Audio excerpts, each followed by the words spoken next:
welcome to the Conscious Billionaire to Be show on Manifest High Network TV. I am your host, Chihak, and I have something even more amazing for you today.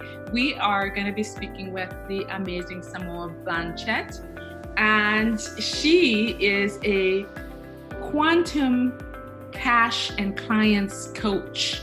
What she does is very interesting in that she helps her clients get quantum leaps in their businesses very fast. She helps them create cash pretty quickly. Don't you need that? I know I do in my business. So let's just head over to Samoa and have her share with us exactly what it is that she's doing. Samoa, welcome to the show. Thanks, Free. Thank you for having me. I'm excited to be here. So to go more deeply into what I do and how I do it, most of my clients are usually, they're in their business and they are already making money in their business. So that's not the issue. Usually the problem for them is like they're either not making it consistently, or if they are making it consistently, they hate being in their business. Like it absolutely kills their passion for what they do and the reason they started their business in the first place. Yes. So, usually when they hire me, the first thing that we take care of is the whole fun part of their business, to make sure they're enjoying, not just enjoying the money that they're making, but also enjoying how they're making that money. And then creating quantum leaps. So if they're making $5,000, $10,000 a month in their business, they once they start working with me, within weeks, sometimes months, but sometimes even weeks, they double that or triple that income, and they start making it more consistently. So it's really fun for me to create that with them. But yeah, that's pretty much what I do. That sounds like a lot of fun, and I can't wait to deep dive with you into that, because it's so true. A lot of entrepreneurs, you're excited about the business idea at first, and then you start implementing, but after you've been doing that and getting the same objections and dealing with the same things over and over, it starts becoming sort of boring, and you're not just paying attention. The fun starts to go away. So I'm glad that you help with bringing that fun back into the business, because when you're having fun in the business, it's very easy then to be able to not only help your clients get where they want to be, but of course to make a lot of money in many different ways. So I'm looking forward to talking about that with you more. But I wanted to just take go back into the whole idea of you wanting to be a billionaire. So what is it that sparked the idea? Why do you want to be a billionaire? How did that come about, basically? Well, I decided a while ago that I wanted to be a millionaire. Mm-hmm. And then I started thinking about all the things I want to do in the world. And the more I understood how money works and the energy that money comes with, which is that it's an amplifier. So the more I fell in love with money, basically, the more I realized, well, why not be a billionaire? Because I could do a lot of amazing things by being a millionaire, and yeah, it'd be great.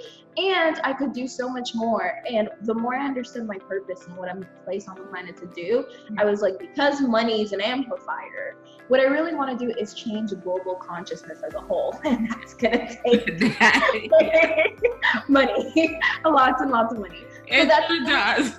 Yeah, that's really why I want to be a millionaire, just to fulfill my purpose more than I could right now without it.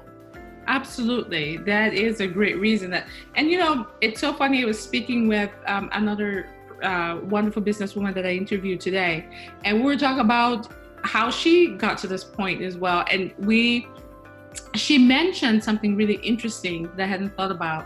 She said at first she wanted to be a millionaire, but it occurred to her. So she wanted to be a millionaire, and then she met me. So when she met me and she got in the group, her mind expanded and she realized, oh my gosh, I really want to be a billionaire. So then she realized something. She realized that it felt a lot easier for her to say I want to be a billionaire than to say I want to be a millionaire, which is really a contrast. It's like a whole, I totally agree. I remember I had this thing where I think I was charging $5,000 for one of my packages, and it was so hard to sell $5,000. Yeah. And then I jumped to $20,000, which is what I actually wanted to be charging it for. And it was just like, like just sales everywhere, like just things just happening. And I was like, huh, that's crazy. Exactly. I guess like when you actually, it's not about more money, it's just doing what it is you actually desire and admitting it to yourself. I guess that's what happens, and it creates the space for things to flow and for things to happen. Exactly. That's really fun. That was it's quite an interesting energy twist, so to speak, to realize that, right? So now that we know that you want to be a billionaire and we have a good idea why, raising the consciousness of the world, which of course takes tons of money to be able to do. And remember, you're going to be collaborating also with some of your other billionaire friends like myself. So it's going to be amplifying that money, right? Even more, even further, and really making deep shifts. So I know you use metaphysical strategies in your business and in your life as well with your clients to assist them to be able to create these quantum leaps in their incomes pretty fast, double, triple their income once you come in, really get the fun and the juice flowing in their businesses.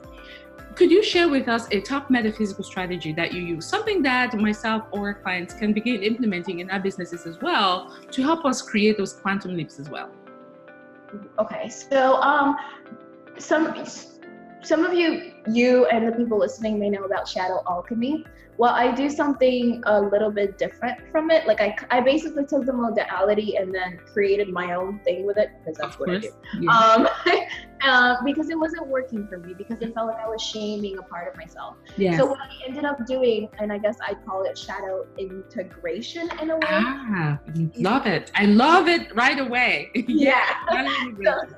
Oh my God. That sounds good. The shadow. Already, it feels good. It feels good.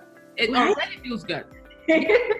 You're not alchemizing anything. You're not changing anything. No. You are just integrating it. Yes. Because it indeed, like what you said, it is part of you.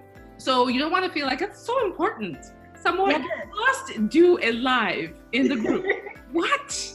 That is a great topic. Shadow integration and no more shaming of parts of yourself.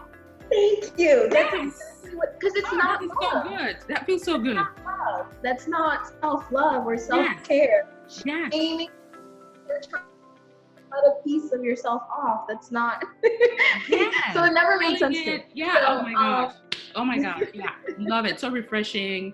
It feels really nice. I mean, gosh, I can't wait for you to do it live. That definitely shadow live or something of the sort, and talk about no more shadow shaming. Yes, no more shadow shaming. I like it. So what I end up doing whenever, so we know that a lot of times we don't have what we want because of our patterns and, like limiting, whatever you want to call it. So instead of shaming it and like, oh my God, I have to get rid of this so I can have what I want right now. Instead of doing that, I do it the same way you would treat a child. Yeah. Like when a child is throwing a tantrum, there are different ways to deal with it. Some parents, they like make it worse by hitting the child or getting mad at the child or like, oh my God, you're ruining my day. But instead of doing that, I'm the adult. I know that I'm the adult. So what I do is I sit with the child. I'm like, why are you throwing a tantrum? Why are you sad? Why are you screaming? Why are you afraid? Like, what is going on? Just so I can understand what's going on with the child. And what that ends up doing with your inner child is it actually helps, because most of the time your inner child acts up because she doesn't trust you. That's it. She doesn't trust your ability to keep her safe and to protect her. And just like, even with regular children, just by letting the child speak and showing the child that what it has to say is important, there's already a level of trust that's beginning to be built there. And then you continue to do that both with how you reassure the child. Instead of like scolding it and shaming it, you reassure the child and you're like, okay, well, that's okay. I understand why you feel that way. And you're still the adult, you're still the authority, you're still gonna do the thing, but you reassure her so she gets on board with you. And even, because I say I love helping people with their creativity and creating the fun and creativity comes from your inner child too. So if you try to cut her off, you're cutting off the creativity, the fun, the pleasure, the play in your business in the first place. So I just show her the fun part, like, because that's all she really wants. She wants to have fun, she wants to play. So I'm like, okay, we're gonna do this, and when we do this, you'll be able to do this and that and play with this and do that. And so she gets on board, and she even gives me the creative ideas that I get that I'm like, holy crap, this is amazing. All of that, she brings all of that to the table too. So that is like the metaphysical strategy, you could say, that I use, is shadow integration, because there's no need to shame. And I do it with my clients too, where they'll come from a coach who taught them either mindset work or shadow alchemy, and they'll be like, oh my God, my shadow's popping up. And I'm like, actually, let's try something else. And I'll show them how to do it, and like, it works so much better. And so much more. Yes, that is a powerful strategy. I love it. I love the integration. I mean, I personally may not even call it an inner child. Personally, just because I don't want to separate, like, it's just me, the whole thing. And it's just the other part, it's just part of me, the part of me that I created that's trying to, I don't know, keep me safe, or thinks it's trying to keep me safe, or is shying away from, doesn't want to reach further like I want to, it thinks it's unsafe, whatever. But I totally see how, looking at it from a child perspective, how it can be so effective, because obviously your child, most people, I don't know, I can't speak for everyone in the world, but I do know that most people grow up, when they are children, my gosh, the imagination is, unstoppable. Their joie de vivre, as the French would say, it is without limits. They just want to enjoy life and have fun, and life feels good and easy. And I think about my kids and see how they play around and that kind of thing. So yeah, I can see how when you have this conversation with this part of you, and like you said, instead of shaming it or bullying it, that type of thing, you instead understand it. Hey, so what's going on? Why are you afraid of this? Oh, but don't worry about it. I got this. We've been through that. We're gonna get through. It's okay. And when we get through, my gosh, the things we're gonna do. Look, we're gonna do this. We're gonna do that. I can see how now it's definitely on board. The friction is gone. Yes, there's no resistance, because what she's doing is like, or he, what it's doing is it's kind of like, oh, there's a thunderstorm, I don't want to go out there, it's scary, and you're like, I'll protect you, it's okay, give me your hand. And what she's doing, she's still a little scared. The fear is never really fully gonna go away, but she trusts you. And what we really require to do the unknown, the things that we really want to do but we're afraid of doing, which takes massive trust and creativity. So having every aspect of yourself trust yourself is exactly what it requires for you to go to that, to push the envelope and to go to that next level. So that's exactly, it's the first thing. It's building the trust with yourself. And there are many ways to do that. I also make sure that I'm like, whatever commitments I make to myself, I honor those and all that stuff, so that there are no holes. There's no reason for her to say, I don't trust you because the last time I did, you hurt me. Yes, you didn't do this, you didn't do that, you made this promise and you didn't keep it. That is so true. That is so true. Just the things we say to ourselves, honoring the things we say to ourselves, being able to talk to yourself in a kind, supportive way. That's what this strategy is about, really. And it's wonderful, because then it begins to integrate in other areas of your life beyond business. Because, think about it, people who, someone who's looking for a lover, someone who's looking for a child to have a baby, all these, or someone who wants to get along with their coworkers. We have all these things, all these thoughts of parenting, even with your own parents, relationship with your siblings. This technique is so powerful. It can be integrated in every area of our life, and it's so simple. Yet it works so well. It works so well because it's a simple. A simple, powerful strategy of getting all of yourself on board with your idea. Totally. And what it really requires, like, I love what you said about, it's really about unconditional love. That's like the whole point of it. And that's why it affects, because when you have unconditional love for yourself, in marketing, when you're marketing to your audience, or when you're on a sales call with your prospect, or when you're serving your clients, you have that same unconditional love towards them. So there's no reason to make them feel ashamed about who they are. And you create, this isn't even about attracting, you create powerful prospects. Yes. Prospects who don't have objections about working with you. Yes. You're speaking to them. You're speaking to both aspects of them, where there's a child. Yes. I know you're afraid. Yeah. And you are also the authority. You are also the adult, and you can also do this. So they're whole and complete, and you're not trying to say, oh yeah, your child is the reason you don't have what you want, and you suck, and you should be ashamed of yourself, and go hide in a corner. You know, none of that is happening. It's completely, like, you're treating them with unconditional love. And obviously what happens when you treat people with love, they're obviously going to treat you the same way, and they're going to start treating themselves with love. Yeah. So if what they desire is to work with you, whenever somebody fully loves and trusts themselves, like, if their desire is to work with you, nothing is going to get in the way of that. Yeah. Absolutely nothing. Because there's unconditional love for themselves in there. So it starts with you. So that's why, like, this modality works for my clients, because it starts with them first. And it makes them feel great, and it's amazing. Yes. And then this doesn't take a long time. Like, it goes throughout their marketing, their sales calls, and then their relationships with their spouses. Like, their relationships with their spouses always improves. Yeah.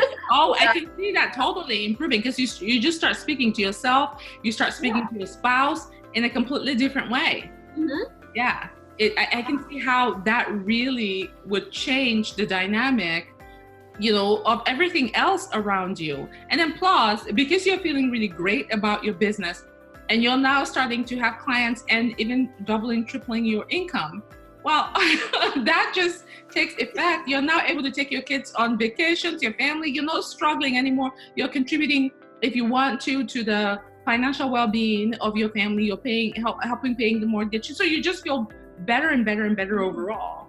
And then you just trust yourself more and more and more. It just continues. It's a complete cycle. Yeah. As long as you continue to do it, you continue to do that. Because I know that for me, my philosophy is that there's one person that we can never get rid of, that we're stuck with forever, and that's you. That's yourself. Yeah. So the more, like, why wouldn't you improve your relationship with yourself? Why wouldn't you prioritize it?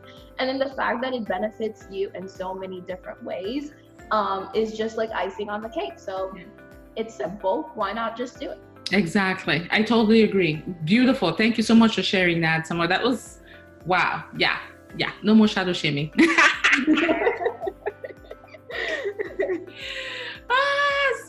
So good. I love it. Okay, so now that we know, you've shared this powerful strategy with us, and I'm definitely going to implement it. I'm sure many viewers are going to be implementing as well.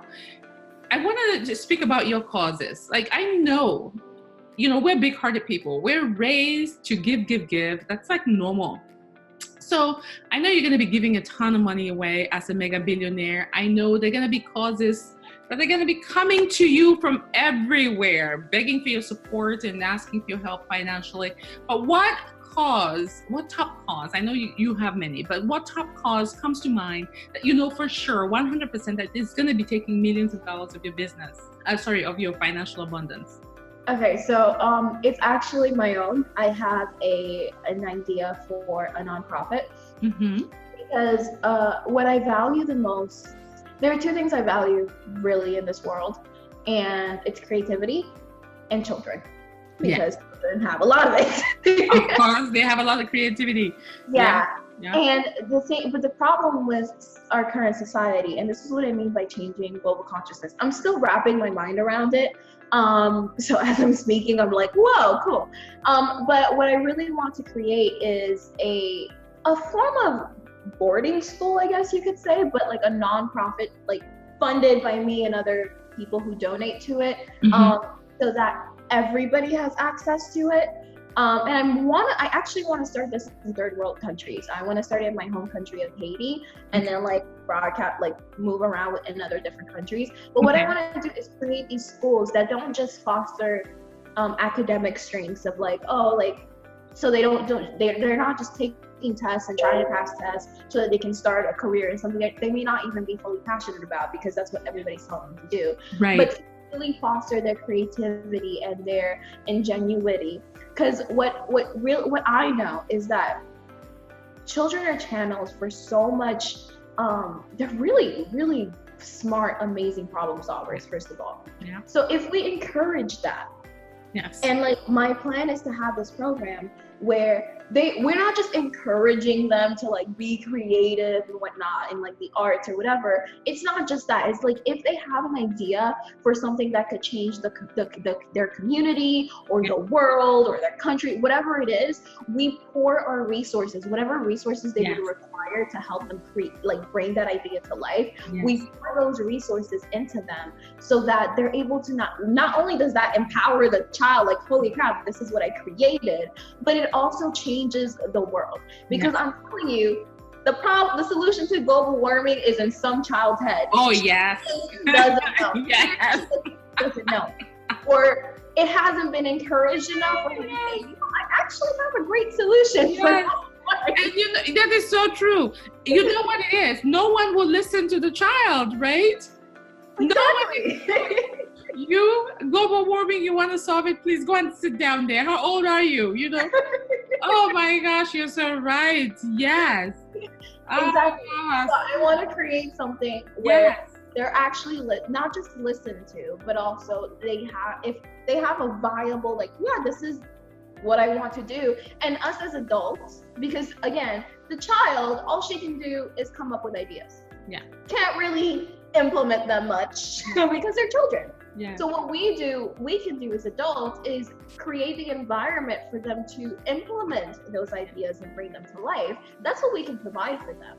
And so that's what millions, if not billions, of my money is going to go into that nonprofit to because I want it to be like all over the world. I think I love that idea, Samoa, and since I am going to be a billionaire too, you can hit me up on that, because that is, and I love the fact that you're going to create it. Start with your home country, Haiti. I would definitely want to start with my, birth country, Cameroon, as well. So because they need that funding, and there's so much creativity in those areas, so much creativity, but not enough of the resources to be able to develop, or even before they get to the point where they have some resource to start developing, ideas already stolen, gone, some person in some other country where they're flying with ideas and money, they've already taken that and gone. And it breaks my heart that people in these other countries who have these amazing ideas, who can actually save themselves, are reliant on others to save them. It doesn't make any sense. And those children are so incredibly smart. They are so smart, right? And anyway, I get you. I get your cause. I support it. I think it's fantastic. I would love to be a part of a cause like that. And the ideas are going to be magical. We're going to create fairies. I mean, children. Yeah. We can create all kinds of things with those ideas, because we're staying open to being receptive to where those ideas are coming from, how they're thinking about using them for implementation, critical skills, not just creative ideas for creative ideas' sake, which that's totally allowed and fun, but also creative ideas and giving direction. Because you think about it. I don't know. Do you have kids? Yeah. No. Okay. So I have kids, and sometimes my kids come up with the funnest ideas, and they would just blurt something out, and I'm sitting there thinking, that sounds pretty cool. That sounds really fun. It's a really good idea. Yeah. Right? So you can imagine if they're actually in an environment that fosters that creativity and that actually gives meaning to the creativity. So you can say that idea, you could see how you can use that idea to solve some situation. And since they're more receptive, right? I mean, think about it. Your idea has given me ideas. I like this. I love doing this with people.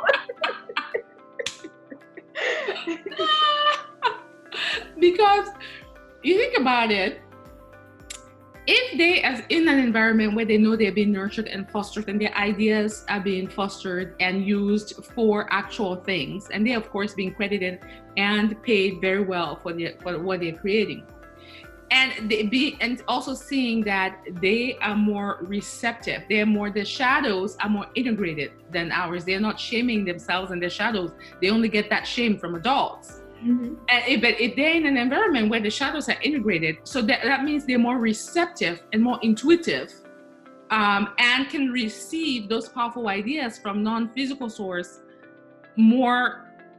Yes, right? So if you have people that are nurturing that, I mean, imagine the skills we can develop. Hey, going to just sit there in quiet meditation and receive an idea, see if you can get an idea for global warming. Or see if you can get an idea for XYZ. And you would have children sitting there meditating and receiving all kinds of ideas, and we're just helping with the implementation, sponsoring it.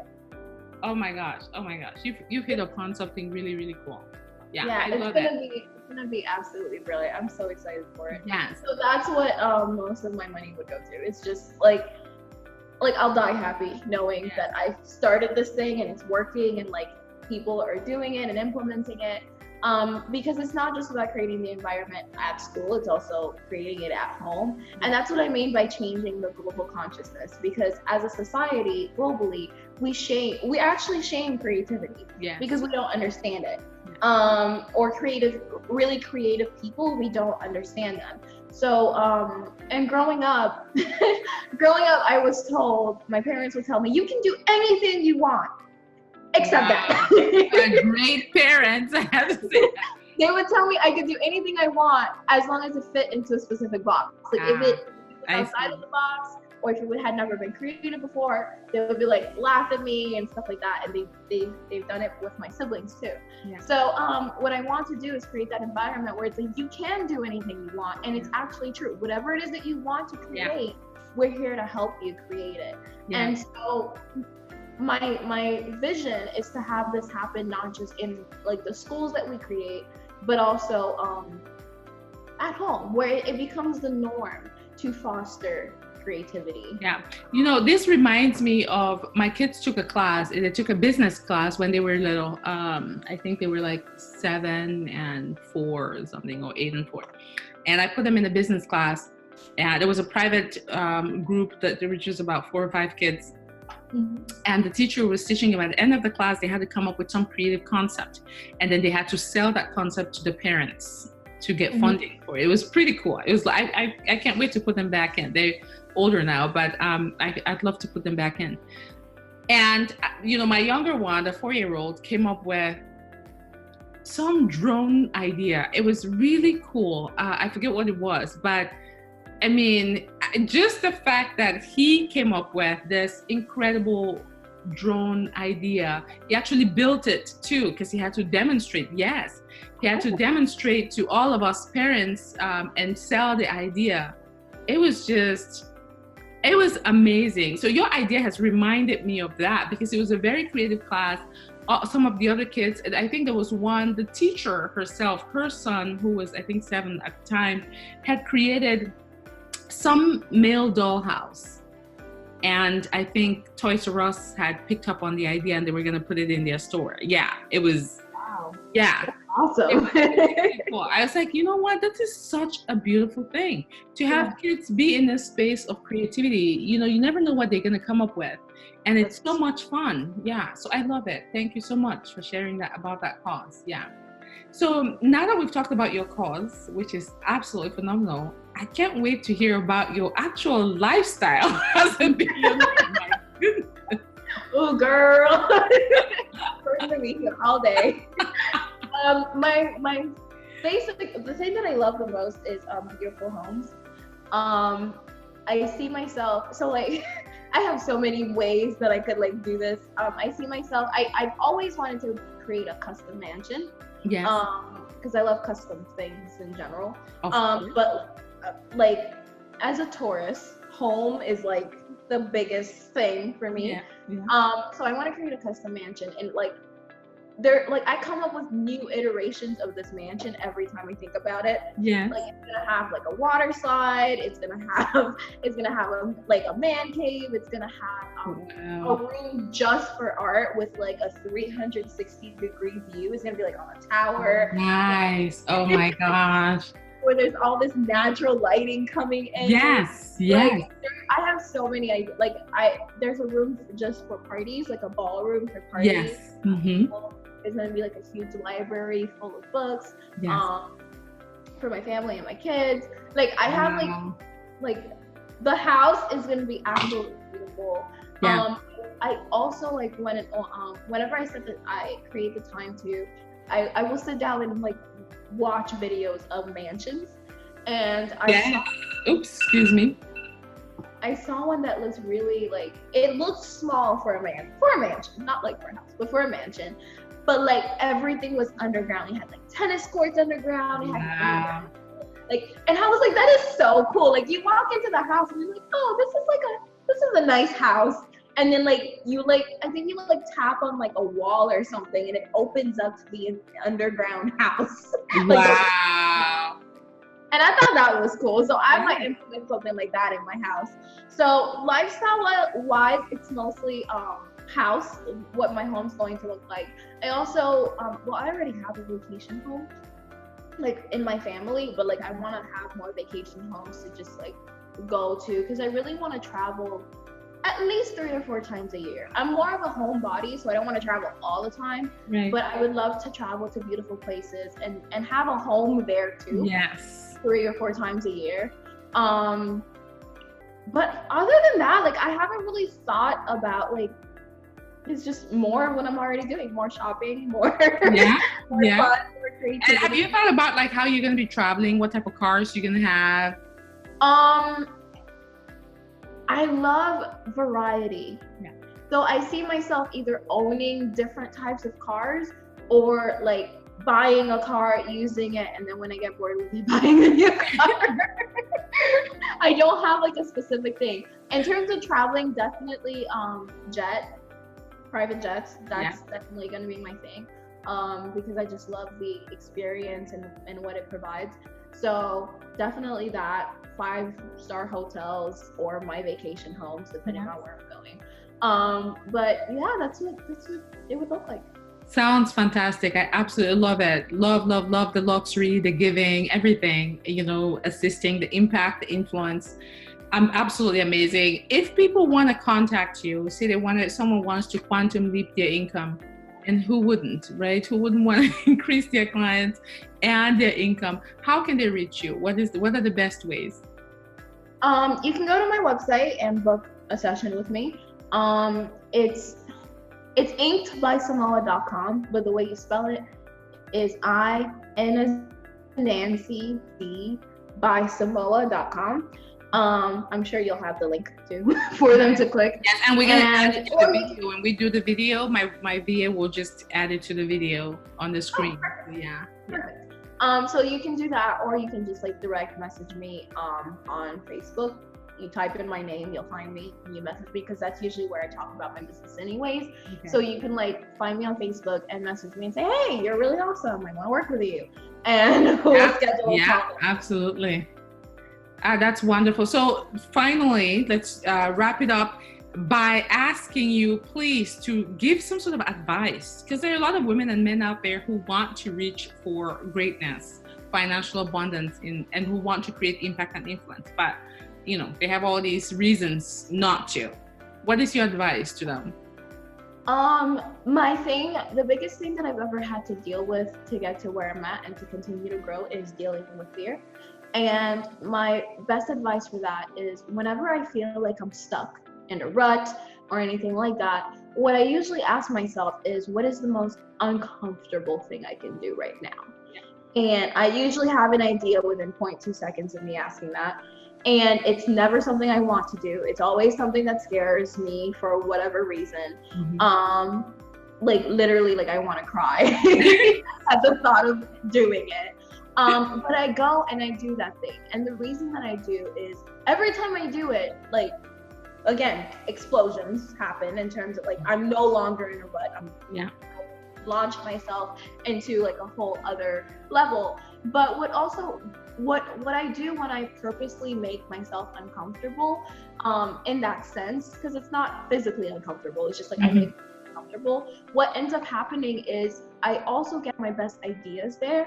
Right. And when I take this leap of faith in myself, and I do this thing that scares the hell out of me, it builds that trust so that when those really crazy ideas come for me to go implement, instead of doubting them, instead of saying, oh, I don't know, I can look at the situation that I just did, this thing that I just did that scared the hell out of me and that I got through. So I can say, okay, based on that situation, I can definitely do this thing and nothing will hurt me. So my advice to people, to you, especially if you're stuck in a rut, or you're like, I don't know what to do, or I really want this, but I don't know, I can't, whatever's coming up for you, just ask yourself, what is the most uncomfortable thing I can do right now? It doesn't have to do with your business. It doesn't. Like, literally just ask yourself in general, what is it? And you go do that. Yes. Little bit of advice, do not, like, you're about to jump off a cliff, do not stare at the chasm below. Like, think about jumping off the cliff, because that just raises the fear even more. Jump off the cliff as soon as you get the idea. The sooner you do it, the more quickly things will happen. Yeah. Amazing. Samoa, thank you so much. I really appreciate the fact that you were here. It was really short, but totally sweet. We had great ideas, fun. We just laughed, and I'm sure the viewers are going to totally enjoy this conversation that we had, and most importantly, they're going to take the ideas and run with it. And I hope that we've expanded their consciousness as well, and they can reach for the stars if they want to. So thanks to everyone who's watched this, and those who are going to be listening via podcast as well. We want to ask you to please give us a big thumbs up and subscribe, leave a comment as well. Subscribe to the channel so you can receive great interviews just like this one. All right. Thanks so much. Have a great week, Samoa. Thank you. Thanks for having me. All right. Bye.